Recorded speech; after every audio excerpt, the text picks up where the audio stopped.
In June 2022, TikTok superstar Khaby took Charli D'Amelio's throne as the most followed creator on the platform. And this year, he is projected to make $10 million. But who is he? How did he do it? And what can we learn from his success? My name is Punchy, and today we're taking a look at the story of Khaby. And make sure you stick around until the end, because I will be giving 3 tips that we've learned from Khaby's content that you can implement into yours today. Let's get into his story. Khaby was born March 9th in the year 2000 in Senegal, then moved to Italy with his family when he was only 1 year old. After his studies, he began to work in a factory, only to be laid off in March 2022 when coronavirus brought the world to a halt.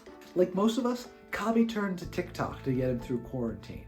His original videos were in Italian and they were skits and him dancing, and these were not prophetic of his success. He had a handful of videos receive a couple million views, but it wasn't until almost a full year after he started creating that he received his first ultra-viral video. On February 11, 2021, Khaby posted a TikTok of him stitching a girl with long nails who was trying to get her credit card out of the gas pump. And he responded with his very simple solution. He found his formula, and from February to May, he gained 62 million followers. He quickly became the most followed Italian TikToker, and in just a few months, he then became the second most followed TikToker worldwide, taking away Addison Rae's place. Since then, he's helped announce football players, attended film festivals as a special guest, and has even featured in the hashtag #BeYourOwnBoss campaign when he signed a multi-year partnership with Hugo Boss. Finally, in June 2022, he became the most followed TikToker in the world when he beat Charli D'Amelio with 142 million followers. At the core of Khaby's formula for success is 3 pillars that all revolve around simplicity. The first of which is language. Scrolling through Khaby's feed, you'll notice that words are rarely spoken, unless he's working with Snoop Dogg, of course. Respect every time. Instead of creating under the content ceiling of language, he's allowing his content to be viewed by people all around the world, no matter what language they know or understand. If Khaby only stuck to Italian, then that's only approximately 1.1% of the world that could understand him. Even if he used English, that's only 18% of the population. The lack of verbal language and the replacement of it with physical language means that there is no true viewership limit to who Khaby can reach. As long as he keeps his content simple, it can be enjoyed by anyone. The second pillar of Khaby's success is the duh moment. You may have heard of aha moments, which is when you finally understand a concept, something clicks, or something happens that changes your world. Khaby does not do this at all. Khaby uses the duh moment, or rather, how did I not think of this? Whenever Khaby stitches a video, he loves to highlight the ridiculousness of the situation by giving his super simple solution. Like really, why did this old lady need to bring the fire hose above her head instead of just walking over it, like Khaby shows us?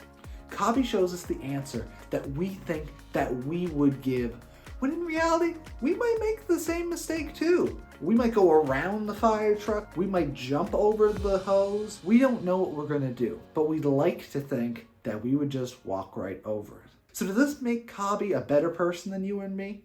Is he some all-knowing being that has the solution to all of our problems, just watching us from his high throne, watching us make all of our mistakes and laughing? No, because the third pillar is that at the end of the day, Khaby is just a guy being a dude.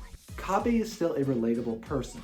His content has exploded and it's been pushed to a higher quality, but it's still the same stuff that we fell in love with originally. He isn't flexing his money. He isn't showing us how famous he is.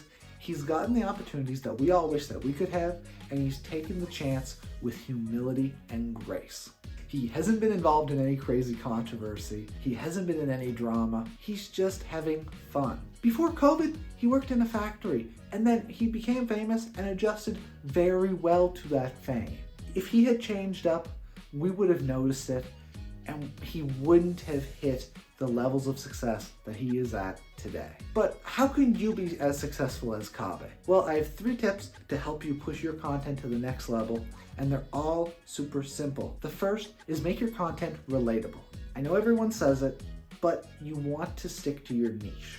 But that doesn't mean you can't make that content simple enough that if someone from outside your niche finds your video, that they won't enjoy it too. I'm on computer science and programming TikTok. I know nothing about programming or computer science. What I do know now, however, is that there's some beef between front-end and back-end developers. You just have to try to find a way to make your niche open to everyone. Make it funny and engage your audience so that they'll want to come back for more in the future, even if they don't necessarily know what you're talking about all the time. Second tip is don't worry about the quality of the video, worry about the quality of the content. If we look at Khaby's earlier content, the videos themselves were not that high quality. However, the content was always fun to watch. Whatever you have for tech will work, so don't worry too much about having the latest phone or going out and buying a $10,000 camera, because you don't need that. Whatever you have, it will work.